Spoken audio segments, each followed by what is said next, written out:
A few months ago, suddenly everyone started talking about the Model Context Protocol, and the idea was simple but crazy powerful. Connect your LLMs to the real world, APIs, databases, external services, and all that without writing a single line of code. Nice.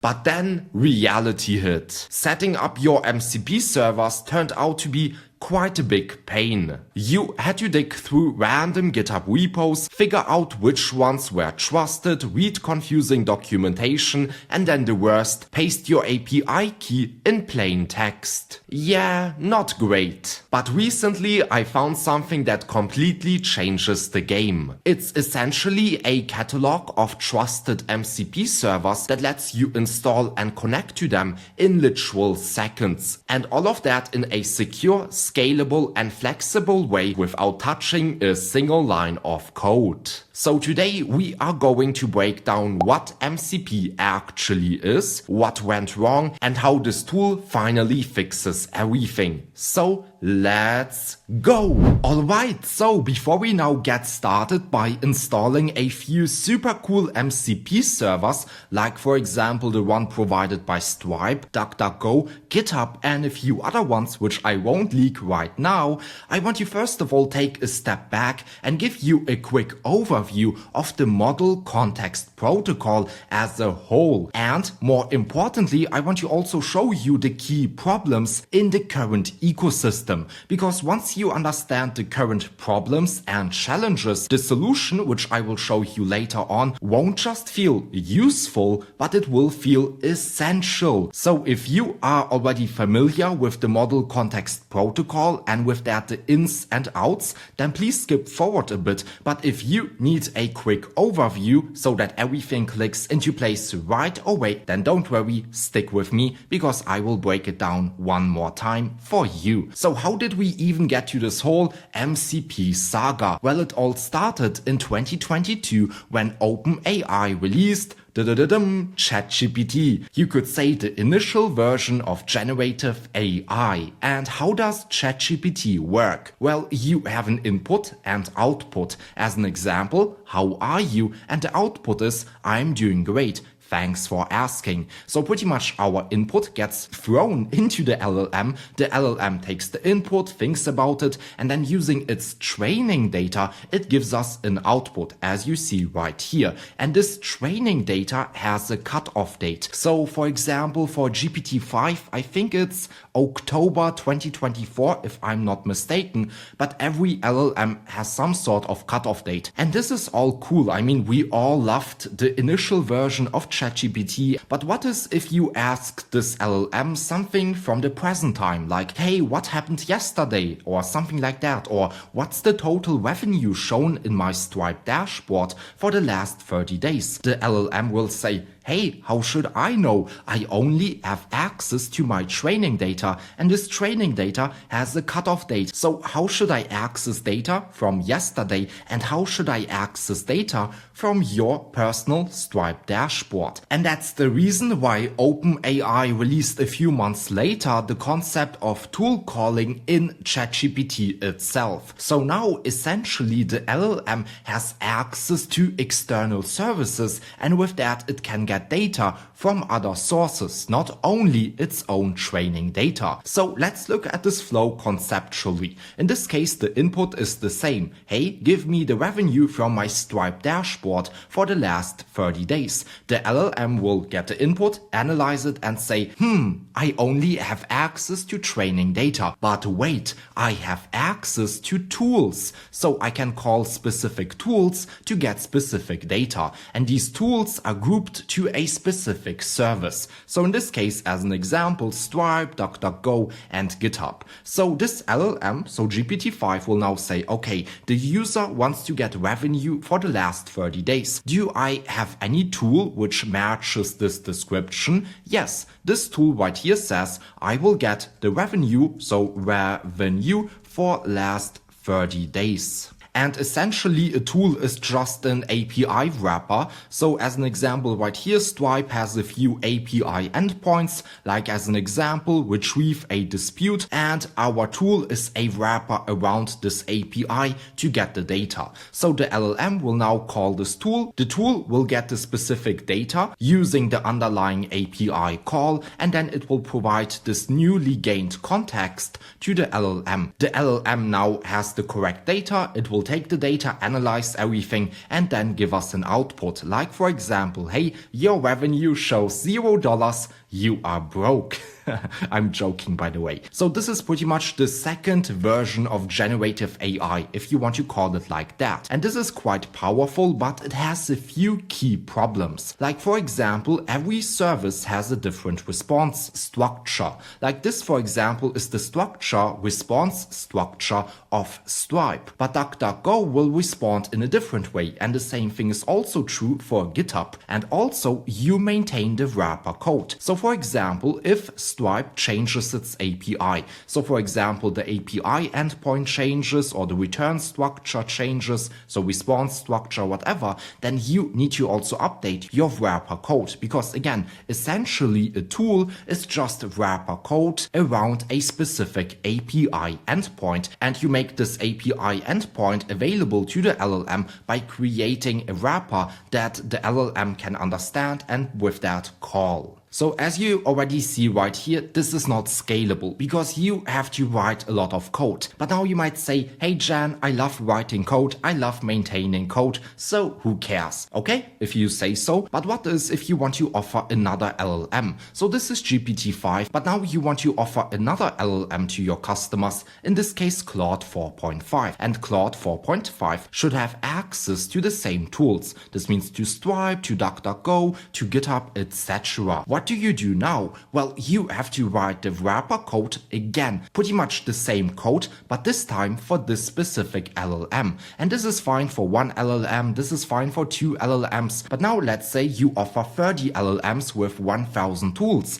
Good luck writing all of this code. And this essentially is the M times N problem. So in this case, M stands for machines, or in other words, LLMs. So if you offer 3 LLMs, GPT-5, Claude 4.5 and DeepSeek R2, you then have 3 machines. And now let's say you also offer 50 tools, or no, let's simplify it, 10 tools, or in other words, services, then you have 10 times N. And what is 3 times 10? Well, it's 30. Quick maths. This means you have to create the integration code 30 times. 10 times for GPT-5, 10 times for Claude 4.5, and 10 times for DeepSeek R2. So you have to connect to every tool which you offer, or in other words, to every service. And I think we can both agree on that this is not scalable and also not maintainable. So that's the exact reason why companies, but also developers, started to look for other solutions. Something which could simplify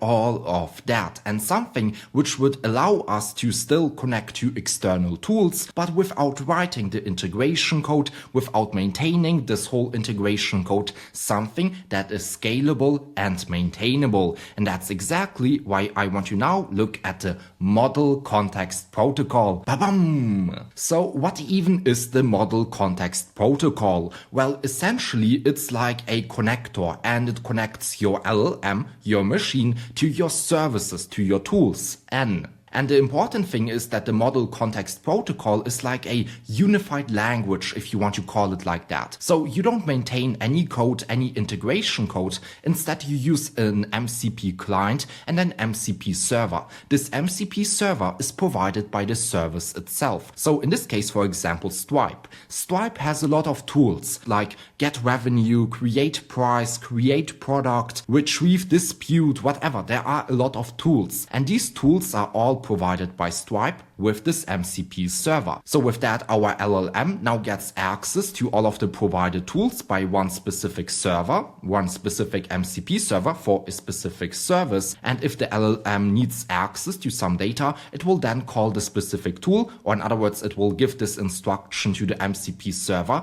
The MCP server will call the tool, get the data, and then provide the data as context to the LLM. And with that, the LLM will be able to generate a good output. And this also fixes this m times n problem, because now we don't have m times n anymore, but instead m plus n. So machine, LLM plus service. So in this case, we again have three models, GPT-5, Claude 4.5, and also DeepSeek R2. And now each model has a MCP client connected. So MCP client 1, MCP client 2, and then in theory, MCP client 3. And then each MCP client talks to the specific service or to the specific MCP server exposed by the service. So each service has one MCP server, Stripe has one, DuckDuckGo has one, and GitHub has one. And then this MCP client gets all of the tools, and with that it can then call the relevant tool when needed. This means you now only need 6 implementations instead of 9. And the important thing is that you don't maintain the MCP server. The MCP server is maintained by the service, so if the service makes any changes to their API, they will also update the MCP server.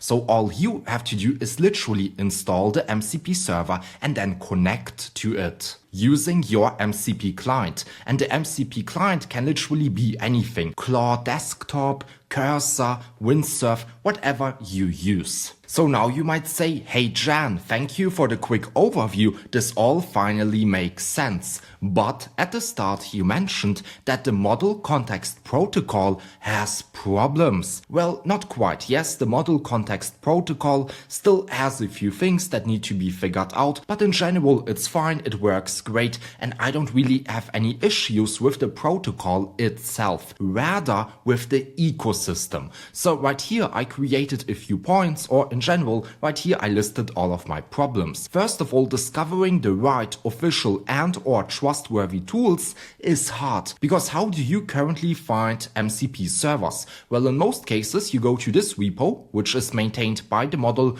Context Protocol team in general, and the repository is called servers. And inside of here they list all of the servers which they know about. So reference servers, archived servers, and then also third-party servers. And as you see here, there are a lot. And what's the problem with all of these MCP servers? Well, I don't know if, for example, this Convex MCP server is the official one, or if it's trustworthy. And that's the problem with the official way of finding MCP servers. Secondly, complex installations and distribution. Let's imagine you now found a MCP server, the GitHub one, and it's the official one because it's maintained by GitHub itself. Great. How do you install this MCP server? Well, right here we have some sort of code block, servers, GitHub, URL, okay, I guess, and then right here, authorization barrier, so I need to add my access token pretty much. So the installation part, in my opinion, is kind of complex and it's not great. It could be way simpler. Thirdly, auth and permissions fall short. Let's look at this MCP server again. How do you authenticate yourself? Well, you add your personal access token. How do you store it? Well, in plain text. No environment variables, nothing like that. This is literally plain text. And I think we both know that this is not secure and this is not enterprise ready. No enterprise will add their API key in plain text. This is not secure. So that's why we need some sort of MCP catalog which gives us trusted MCP servers, and also we need something that handles the setup, something that handles authentication and authorization, and of course security, because at the end of the day enterprises want to also use MCPs, right? So what's the solution? Well, the solution is to use Docker's MCP catalog and toolkit. Oh, and by the way, both the MCP catalog but also the MCP toolkit are both free to use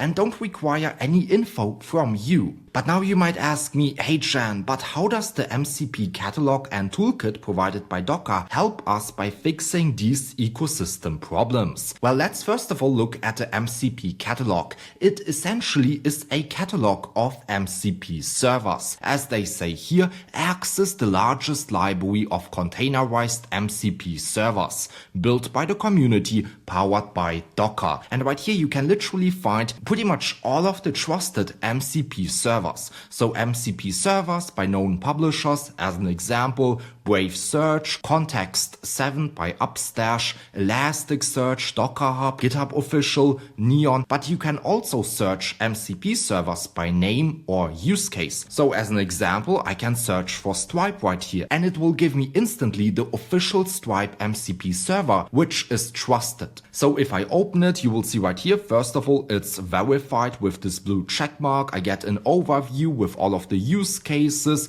about, tools. These are all of the tools provided by the MCP server. In total, there are 22, like cancel subscription, create coupon, and so on. We have a configuration tab, and as you see here, this MCP server needs one secret, the secret key, and it needs it to authenticate you. You also see right here, requires secrets, and we even have a section for manual installation. So as you see here, the MCP catalog is a very helpful tool to find the correct MCP server or servers for your application. But as mentioned, not only do we get access to the MCP catalog, but also to the MCP Toolkit provided by Docker. But what even is this toolkit? How does it help us? Well, what were the other problems? Complex installations and distribution of and permissions fall short and not enterprise ready. And the toolkit fixes all of these problems because the MCP Toolkit handles setup, this means installation, but also configuration, authentication, and security,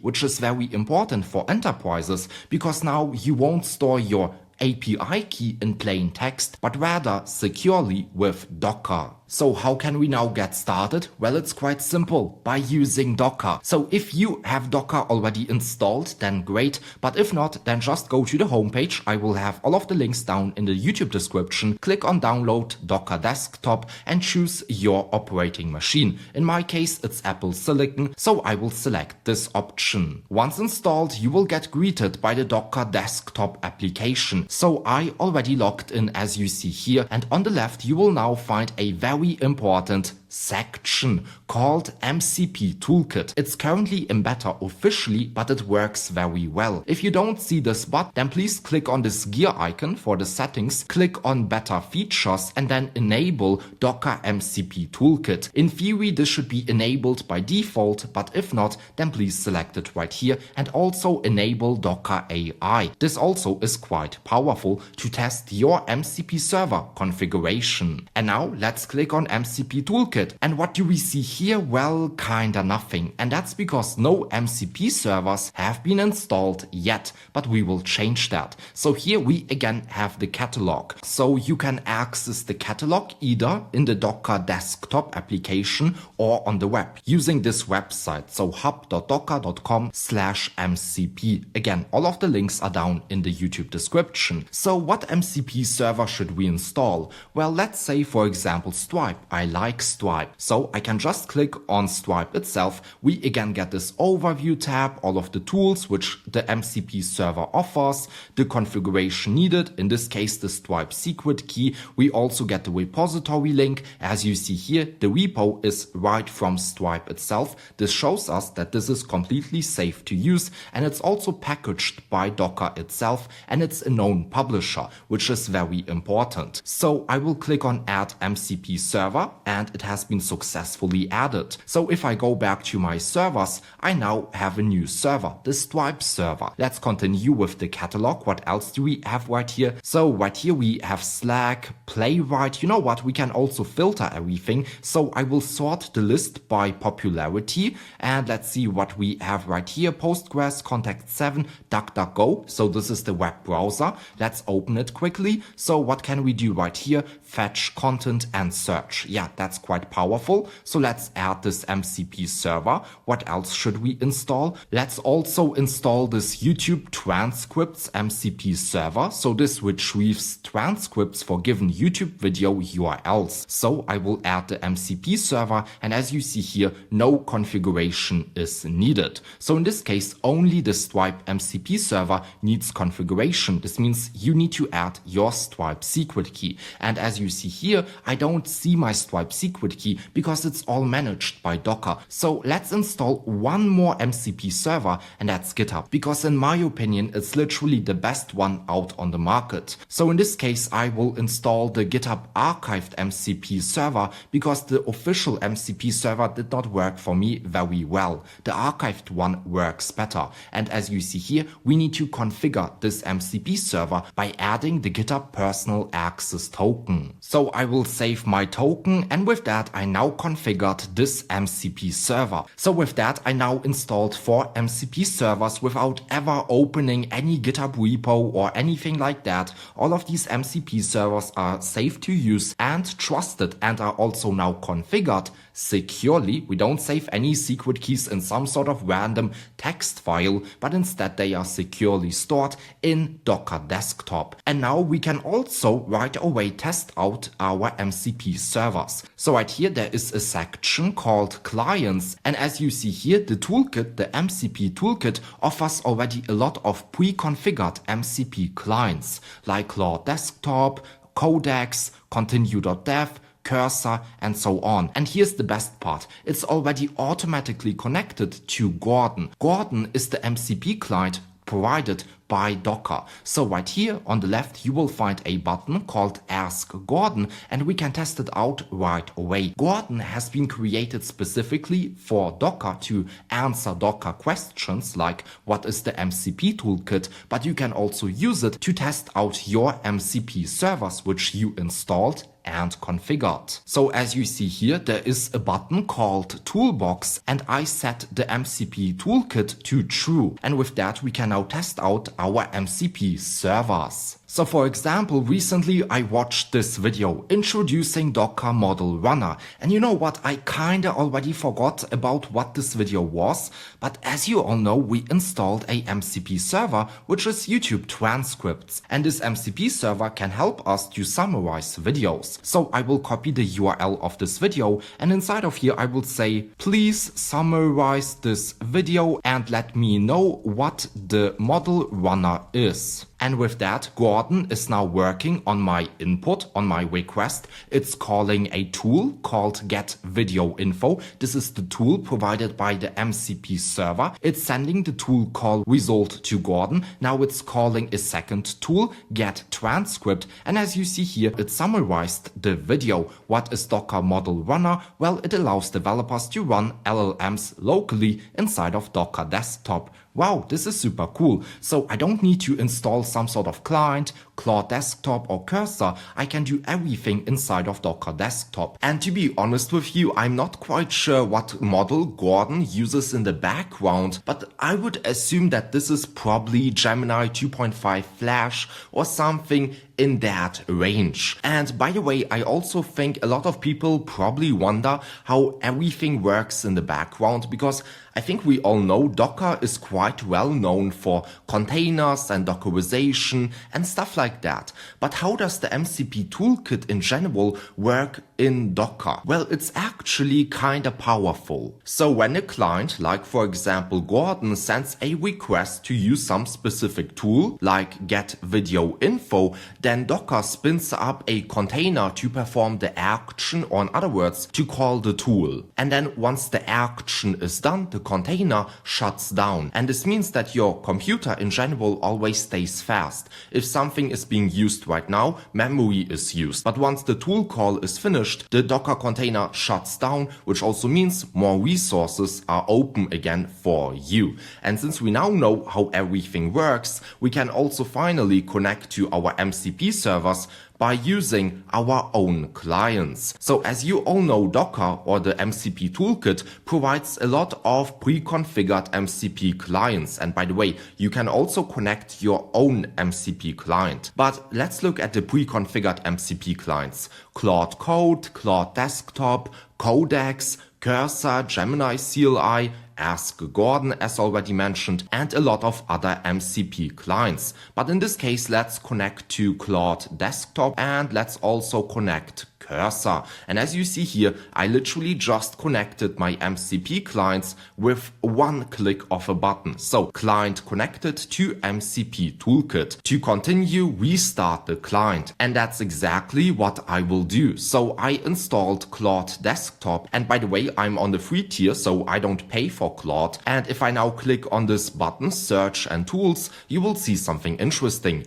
MCP Docker. And if I expand the list, you will see all of the tools that I have access to. Add issue comment, code mode, create customer. This is a tool provided by Stripe. So it is super simple, as you see here. I did not have to configure anything. So we can literally just copy paste our input from Gordon. So please summarize this video and let's see if it works. So I will paste it inside of here. I will click on enter. And let's see, in theory, it should call the tool provided by my MCP server. So Claude wants to use get video info from MCP Docker. Okay, I will allow this. It wants to use another tool. Sure, let me also allow this. So, and as you see here, everything was successful. It called 2 tools and it summarized the video. This is the official announcement video for Docker Model Runner. Wow, this is super powerful. And as you also see right here, the response is now a bit more detailed. That's because we now use a higher tier model. This is Claude 4.5. And again, I'm not quite sure what we use right here with Gordon, but I can definitely say that this here is a bit more high quality. So it makes a lot of sense to use Gordon when testing. But once you want to really use your tools, it makes a lot of sense to use a good client like Claude Desktop with a high level LLM like Claude 4.5. And now let's also test out Cursor. So I restarted Cursor and as you see here, MCP Docker has been configured successfully or it has been installed successfully. I have access to 60 tools and I see them all right here. Wow, this is super powerful. So let's test it out. I will open this agent field and let's say, hey, create a new repo called MCP Toolkit in GitHub.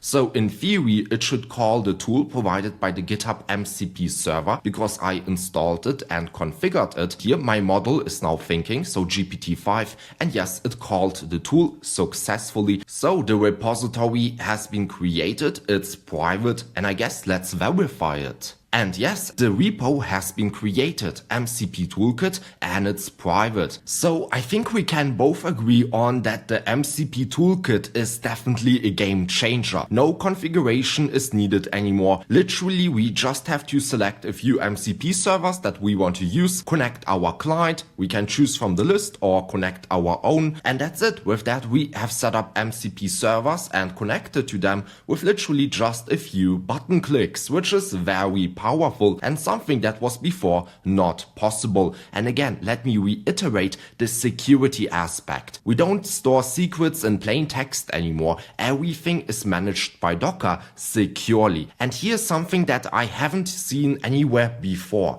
and that's that you can use OAuth. So use an OAuth provider to securely authenticate to MCP servers with existing credentials. Like for example, these 3 MCP servers, this means GitHub, Notion and Stripe, all offer authentication with OAuth. So you don't even have to generate some sort of secret key, API key. You can just authenticate with an OAuth provider, with their OAuth provider, and that's it. You are already finished. So this definitely shows the power of the MCP Toolkit and why you should probably use it. Again, it's free to use. You can just install it and use it in Cursor. And with that, you have the power of MCP servers with the security and scalability that most of us want and need. And with that, I think we are finished with this video. I hope you guys enjoyed the video. Please don't forget to like and subscribe. It would mean a lot to me and my heart. Thank you, Docker, for making this video possible. I think we can all agree on that the MCP Toolkit is literally a game changer. And with that out of the way, I hope I can see you in the next video. The next video will be quite cool. I will look at Handstack Start, but that's for another day. So enjoy your day and see you soon. Bye bye.